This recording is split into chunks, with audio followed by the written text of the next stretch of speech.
Hard to win a football game when you have 12 penalties for a football length, 100 yards, nearly 99. When you went back and looked at them, some of the coaching points, the one to me was, when Justin Fields slides into your guys. We saw it opening day in 2019 with Jameis Winston, opening day of 2020 with Kyler Murray. He's almost sliding into your guys. What's the coaching point on those? That you can't touch them. It was a big one we knew going into that game. That's what was so disappointing about it. We got it with Aziz on that one and then Dre earlier. I thought Dre's was a little harder because he was coming from behind him. But the hardest thing with Justin that we shouldn't have messed up is he always does that. He always slides. So we knew we had to stand in front of him and dive over him, which we did for the most part, but we did it on two of them. And no matter, even though we barely touched them, those get called. Remember when it happened to us in 20 versus Kyler Murray, we had two. He didn't have one the rest of the year. So sometimes they're a little bit over the top on those in week one, but we expected it, and that's something we can't do. The hardest one is like in 19 what Jameis did to Quan. Guys who run you over half the time and then sometimes slide. Those are the guys that I don't know what to do about, and that's why that 2019 one, I wasn't as mad at Quan as everyone thought when he got ejected. But the ones on Sunday, we should not have done. Elijah Mitchell, boy, the play he got hurt on, the jump cut to avoid Robert Quinn, beautiful. Gets to the third level, and Eddie Jackson clips him, and his feet catches. So, first of all, his toughness. He played through so many injuries last year, and he stayed in the game for you. He ran the ball once. He was the lead blocker on Debo's touchdown. He's one tough guy. Well, he is. You can see now he runs, but it was also emotional for him. I mean, he was ready to go, and I think everyone could see that early in the game. I mean, if he would have stayed in that game and stayed healthy, I wouldn't have put 200 yards out of the question for him. He was going to have a day, and it was real unfortunate for him. He was just hoping that he didn't get hurt, so he stayed in about 5 more plays. But, it was sad for him. He's going to bounce back. It could have been worse. We're lucky it wasn't an ACL or anything, but real tough to lose him. Everyone knows how good he was last year, and I believe he was going to even be better this year. But we got to make sure when he comes back, we got a reason for him to come back and play good for us. So what do you do without him? Let's go through your candidates, starting with the old reliable, and he's battled through knee injuries himself, Jeff Wilson Jr. Is he back to where he was 2 years ago, coming back off the meniscus last year? Yeah, I believe so. He's looked that way in camp, since we started. So Jeff's done a really good job. He struggled last year, as everyone knows, because he got about a week of practice in about a year before he got thrown into the heat. So this year he had a great offseason, totally healthy, back to being Jeff, but his role picks up. And we want to make sure not to put too much on him because when that happens, he does wear down a little bit. And Jeff will do everything, fullback, halfback, running the ball, catching the ball. But we got 2 young guys behind him that we need their help. And I was hoping to give them a little bit more time to kind of get their feet wet. But losing Elijah, these guys got to step it up and come in and help Jeff out. Yeah, Ty Davis-Price and J.P. Mason. You mentioned the different roles. So when you motion Debo into the backfield, and the other back, sometimes he takes Debo's spot, and he could be up on the line. He could be a tight end. He moved a fullback. I mean, it's not just playing H for you H-back because of the Debo package. These other backs have to kind of settle in when Debo takes on that role. So how hard is that for them to do as rookies? There's a lot because you never know when it's going to happen. I mean, you have a game plan and stuff, but I mean, it's easy when you have them in the halfback position and you motion Debo there. They know how to do it, know how to line up, but they got to do some stuff they're not used to, some fullback stuff like that. But we also have formation calls where Debo just is the halfback, and it makes our halfbacks become the Z. We call it Hezi. It means H and Z switch. So you got to know the verbiage and stuff and where to line up and how to motion, and that stuff can get overwhelming for guys, especially when you throw in 2-minute, you throw in short yardage, you throw in all those type of things. So it's not that they don't know it, but it's the heat of battle, and when it all kind of spins together, and that's why these guys are getting a lot thrown at them. Hopefully you use Jeff in most of those packages and stuff like that, but guys need a break, guys get hurt.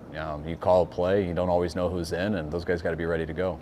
Since you've been a head coach here, when your team rushes 30 or more times in a game, 23-1, the one in Arlington, the pandemic year, weird game, weird year, you had 37 attempts in this game, and the numbers were strong. You ran for 176 yards, 4.8 a pop, but you didn't win the football game. So give me your thoughts on the running game, maybe pre-Elijah injury, and then how it changed after Elijah got hurt, Coach. I just think we missed our opportunities. When you run that well and you fumble in your first possession inside the 15 or whatever it was, I think the next possession we had run the ball well, but we got to make that touchdown that we missed, and we got sacked on third down, so we didn't get a field goal out of it. There was another one, it was a week ago, but there was another one. I think that we had second and goal at the 2. Then we had a penalty, or no. We had a missed block that lost us yards. We didn't score there. So we had some production, but it doesn't matter if you don't get the points with it. And I still felt it was enough to win. I thought 10 points, as sad as that is, we expect a lot more than that, but 10 points was enough to win until we committed those penalties. Our defense was completely dominating the game. And then those third downs, we gave up 200 yards of offense, and 140 came on those 3 drives in a row that were all continued because of penalties on third down. So we got to clean that up. But yeah, when you say those numbers rushing the ball, it is tough to lose when you do that. So throw in those missed opportunities, throw in 12 penalties for 100 yards, and throw in the turnovers, and there you go. Yeah, 37 is a good number for you. It's typically a victory. And the quarterback ran it 13 times. I think he called half of those were designed quarterback runs, scrambles, and the pat and go, the sneak, which he did really well at. The designed quarterback runs, it's just different, obviously, with him. You run quarterback power, you run quarterback sweeps, you run quarterback draws. It's almost like even when you check to empty, you still have a running back in the game because your quarterback's live in the run game. Right. Makes it fun for you as a play caller. That's his advantage, and that's what he's got to keep. That's what gives him advantage in this league. When you are a threat to run, even though you don't have to do it every time, it can make things easier on him. And it didn't feel like we gave him 13 runs. I was surprised at that, but I don't really count the sneaks. I don't count scrambles, things like that. So they're not all designed that way. A lot of it have to do with options and stuff, but there's going to be weeks where it's like that. There's going to be weeks where there's less. There's going to be weeks where there's more. But there will never be a week where that's not an option on any given down.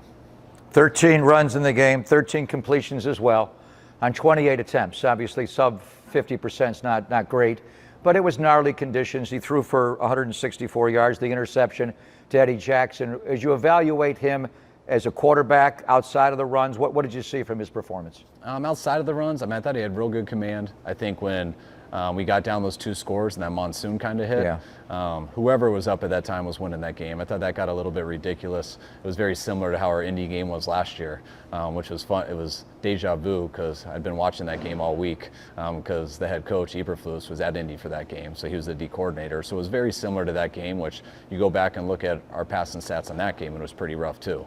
So I don't wish that on anybody, but for the most part, I thought he had some good plays. And then towards the end, it got apart, and that pick that he had, I thought it was a hell of a play by the safety, and obviously he can't throw it, but I was pretty impressed with the play by the safety. Yeah, Eddie Jackson, he's a good safety, as you well know, and Quandre Diggs, he's gotten Jimmy a couple of times since he's been a Seattle Seahawk. They lose Jamal Adams, but they got Josh Jones, who's playing well for them, number 13.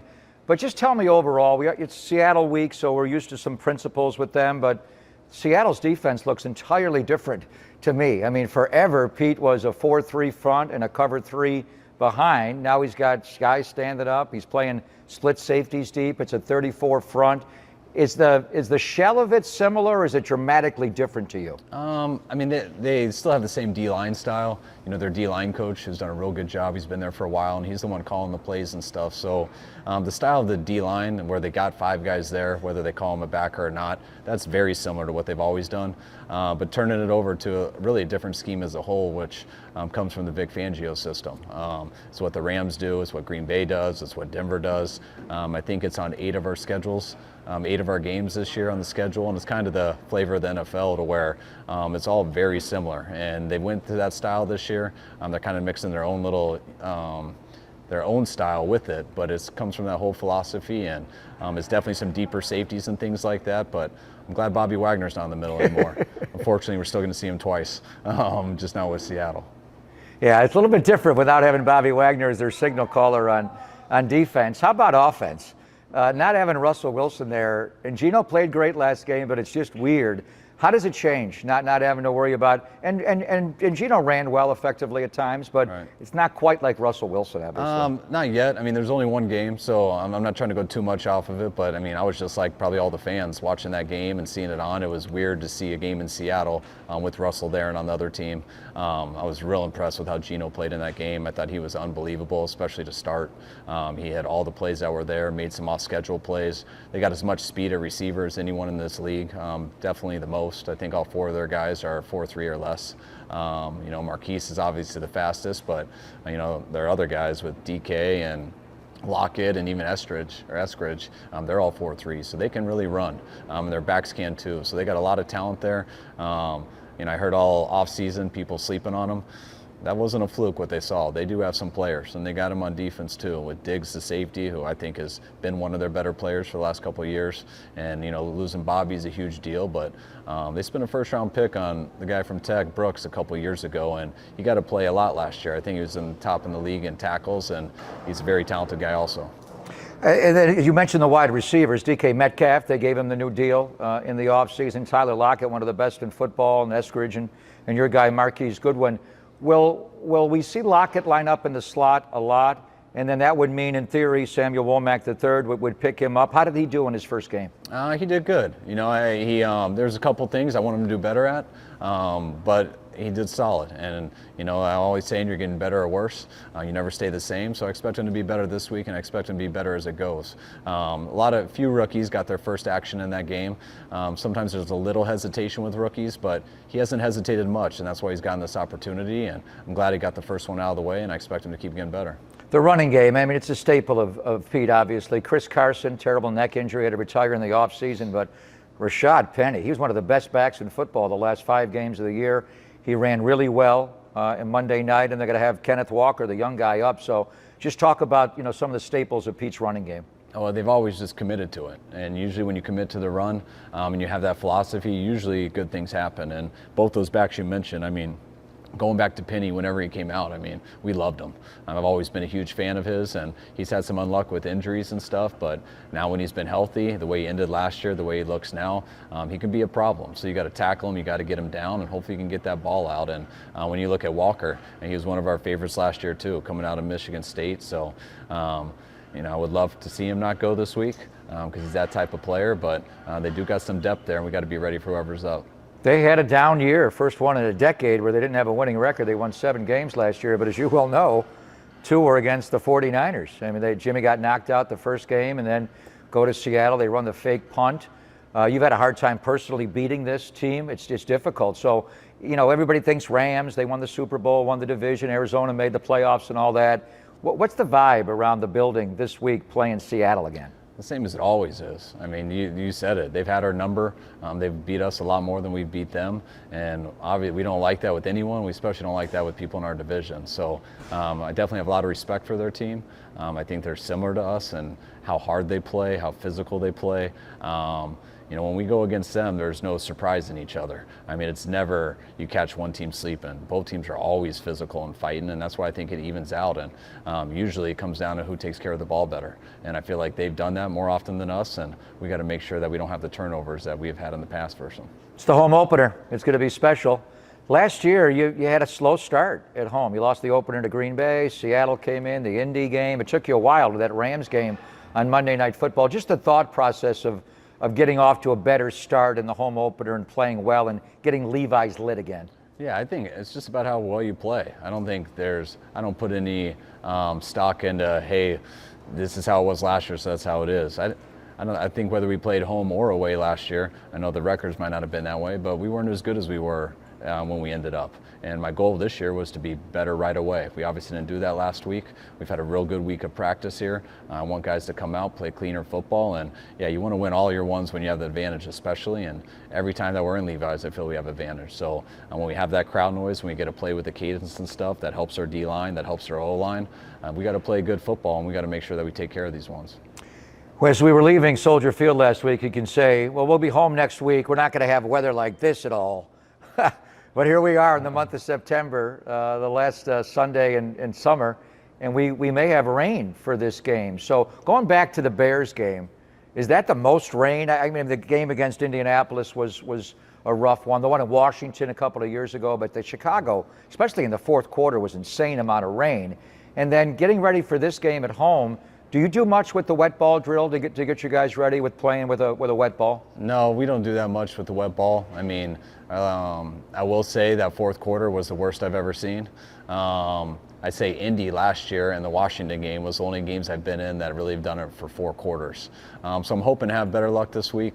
When they told me that earlier in the week there was a chance of rain, I thought people were just messing with me because I feel like it's rained like 3 times since I've been out here. So now I'm not sure, but hopefully that'll change. But regardless, both teams got to deal with it, and we got to make sure we get it done. Good luck, Coach. Get a win this week. Thanks, man. Appreciate it.